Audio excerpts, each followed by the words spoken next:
সাভারে চলন্ত বাসে ডাকাতের ছুরিকাঘাতে আহত হয়েছেন 4 যাত্রী। গুরুতর অবস্থায় তাদের উদ্ধার করে এনাম মেডিকেল কলেজ হাসপাতালে ভর্তি করা হয়েছে।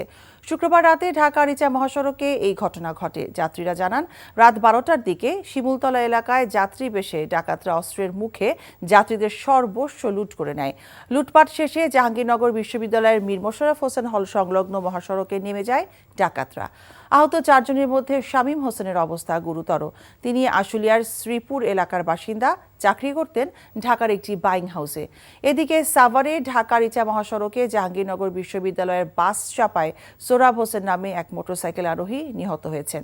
রাত 10:15টার দিকে মোটরসাইকেল নিয়ে উল্টো পথে যাবার পথে জাহাঙ্গীরনগর বিশ্ববিদ্যালয়ের বাসের সঙ্গে মোটরসাইকেলটির সংঘর্ষ হয়। আশঙ্কাজনক অবস্থায় এনাম মেডিকেল কলেজ হাসপাতালের আইসিইউতে ভর্তি করা হলে চিকিৎসাধীন অবস্থায় রাত 12টার দিকে মারা যান সোহরাব। যা দেখেছি সেটা তো স্বাভাবিক কোনো বিষয় না। যার ব্যথা সেই বুঝে। আজকে একটা বিশেষ কারণে দেরি হয়ে গেছে। বিশেষ কেউ নয় তো যার জন্য দেরি হলো। সেই মানুষটা সবসময় আমাকে বলতো সে আমাকে তার নিজের থেকেও বেশি ভালোবাসে। ভুলতে বলছি না আমি। তবে কি বলছেন? কি দেখে যে লোকটাকে ভালোবেসেছিলি? আমার মেয়েটার বিয়েটা এতদিনে হয়ে যেত। এমনটা হবে কে জানতো? রতন ভাই। আরে আমার ফুফাতো ভাই। ও হ্যাঁ, কি হয়েছে? এবং তার আত্মহননের পথে কেউ যদি বাধা হয়ে দাঁড়ায়, তাহলে মন কোন দিকে যাবে সেটা তোর বোনের বিয়ে, দায়িত্ব তো সব তোরই।